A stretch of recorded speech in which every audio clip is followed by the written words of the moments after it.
Assalamualaikum warahmatullahi wabarakatuh. Selamat datang di tutorial pengantar matematika. Kali ini kita akan membahas tentang himpunan dan operasinya. Semua materi pada video ini diambil dari modul pengantar matematika karangan Warsito, penerbit Universitas Terbuka. Subbab pertama yang akan kita pelajari pada video ini adalah mengenai pengertian-pengertian dalam himpunan. Yang pertama, pengertian himpunan. Anda tentu sering melihat pedagang menjajakan dagangannya dengan harga ditulis di secari kertas yang berbeda-beda. Dari kejauhan telah terlihat, misalnya, dagangan buah duku, ada yang berharga 30.000 per kilo, misalnya ini adalah buah duku yang harganya 30.000 per kilo. Kemudian ada juga yang 25.000 per kilo, jadi untuk duku yang lebih kecil misalnya, ini dijajakan dengan harga 25.000 per kilo. Kemudian ada juga yang 20.000 per kilo. Mungkin ini yang duku lebih kecil lagi. Dijajakan dengan harga 20.000 per kilo. Para pedagang tersebut melakukan pengelompokan berdasarkan besar kecilnya ukuran duku, yaitu duku yang besar, kualitasnya bagus. Kemudian duku yang sedang, kualitasnya juga sedang, dan duku yang kecil, kualitasnya kurang bagus. Secara tidak disadari, sebenarnya pedagang tersebut telah menggunakan konsep himpunan.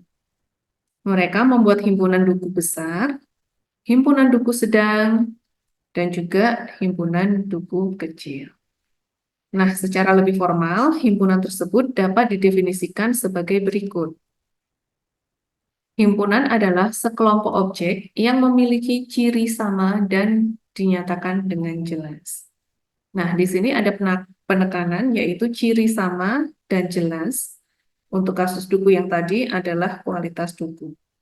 Jadi berdasarkan kualitas duku tersebut, maka memunculkan himpunan duku besar,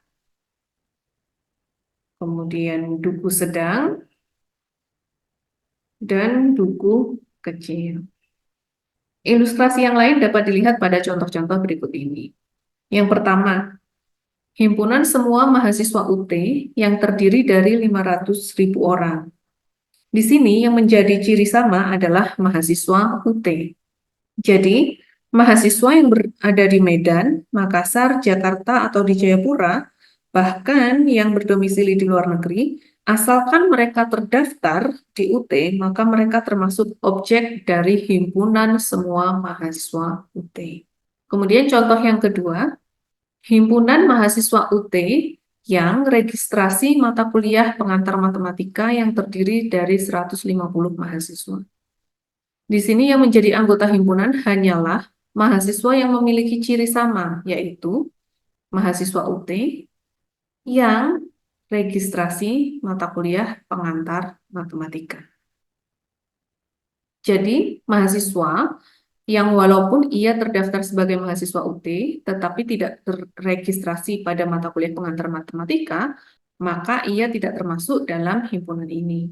Contoh berikutnya adalah himpunan bilangan asli yang lebih kecil dari 10 atau kurang dari 10.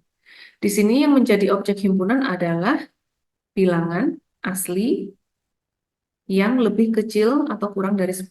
Berarti 1, 2, 3, 4, dan seterusnya sampai 9. Sedangkan misalnya setengah, dia bukan anggota himpunan ini. Karena apa? Karena setengah merupakan bilangan rasional, bukan bilangan asli. Begitu juga dengan min 1. Min 1 adalah bilangan negatif. Dia bukan anggota himpunan bilangan asli. Kemudian 20, meskipun dia bilangan asli, tetapi dia tidak kurang dari 10. Maka dia juga bukan anggota dari himpunan ini. Contoh yang keempat, himpunan huruf abjad yang terdiri dari 26 buah. Jelas ya. Jadi A, B, C, sampai Z.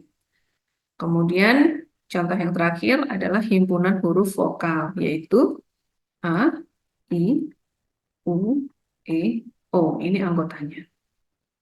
Jadi anggota himpunan huruf vokal hanya terdiri dari 5 huruf. Sedangkan huruf konsonan yaitu B, C, D, F, dan seterusnya, dia tidak termasuk dari himpunan huruf vokal, bukan termasuk anggota himpunan huruf vokal. Berikutnya mengenai lambang dan cara penulisan himpunan.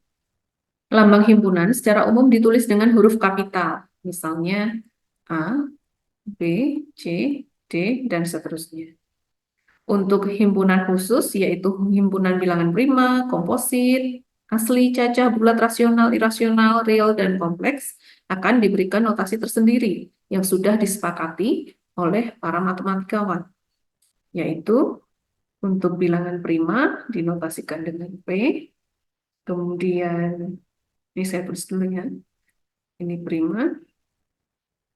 Untuk bilangan komposit, himpunan bilangan komposit dinotasikan dengan K. Kemudian untuk himpunan bilangan asli dinotasikan dengan N. Kemudian untuk himpunan bilangan cacah dinotasikan dengan CA. Kemudian untuk himpunan bilangan bulat dinotasikan dengan Z. Kemudian untuk bilangan rasional dinotasikan dengan Hi. Untuk himpunan bilangan irasional dinotasikan dengan I. Lalu untuk himpunan bilangan real dinotasikan dengan R. Dan himpunan bilangan cacah, mohon maaf, himpunan bilangan kompleks dinotasikan dengan C. Nah, ini adalah notasi himpunan menggunakan huruf kapital. Sedangkan anggota sebuah himpunan dinotasikan dengan huruf kecil, yaitu A, B, C, D, E, dan seterusnya. Atau kalau misalkan anggota himpunannya sudah diketahui, misalkan himpunan bilangan asli, maka anggota himpunan bisa langsung ditulis anggotanya, yaitu misalnya 1, 2, 3, dan seterusnya. Atau bisa juga menyebutkan nama objeknya secara langsung.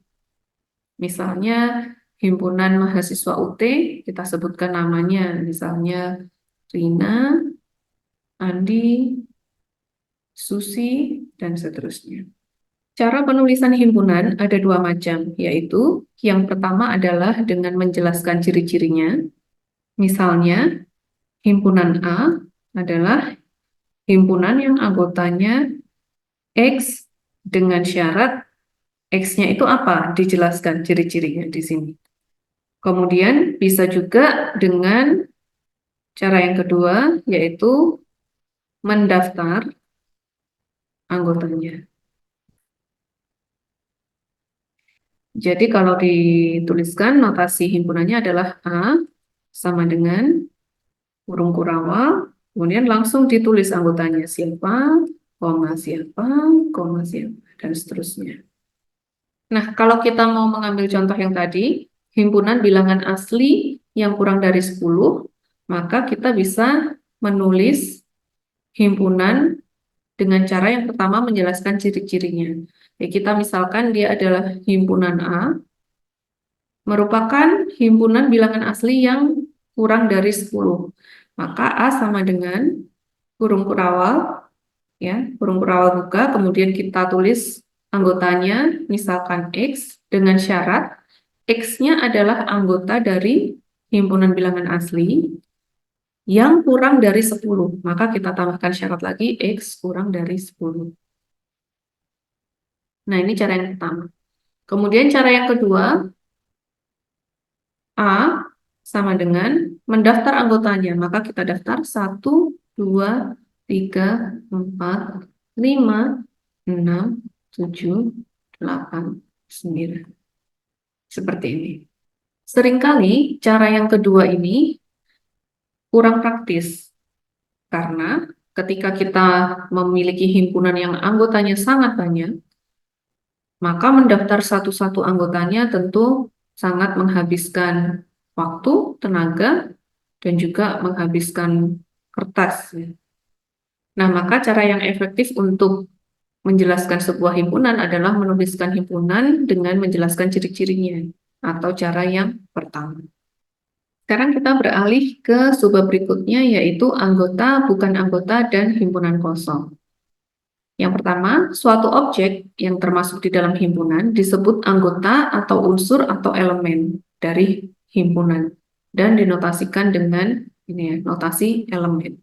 Sedangkan suatu objek yang tidak termasuk di dalam himpunan disebut bukan anggota atau bukan unsur atau bukan elemen, dinotasikan dengan ini, bukan elemen. Dan yang ketiga, himpunan yang tidak memiliki anggota disebut himpunan kosong, dinotasikan dengan ini atau kurung kurang.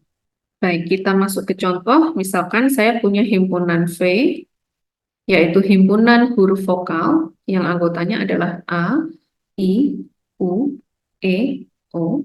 Maka A dikatakan anggota dari himpunan V. Begitu juga I juga anggota dari himpunan V.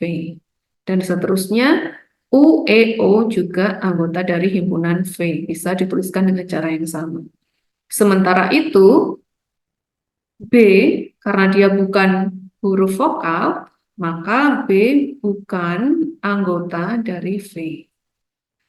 Begitu juga C, juga bukan elemen dari V, dan D juga bukanlah unsur dari V. Kemudian misalnya saya ingin membuat sebuah himpunan bilangan asli yang kurang dari 1. Apakah mungkin? Karena definisi bilangan asli adalah 1, 2, 3, dan seterusnya sampai tak hingga ya, nanti kita bahas juga mengenai keterhinggaan. Maka himpunan bilangan asli yang kurang dari 1 ini pasti anggotanya tidak ada. Maka kita bisa menyatakan bahwa himpunan bilangan asli yang kurang dari 1 itu sama dengan himpunan kosong. Atau kita tulis secara lebih formal, himpunan kosong di sini dalam konteks ini adalah X dengan X anggota bilangan asli dan X kurang dari 1. Demikian tutorial kali ini. Jika ada pertanyaan, silakan disampaikan di kolom komentar. Jangan lupa like dan subscribe video ini dan nantikan tutorial selanjutnya.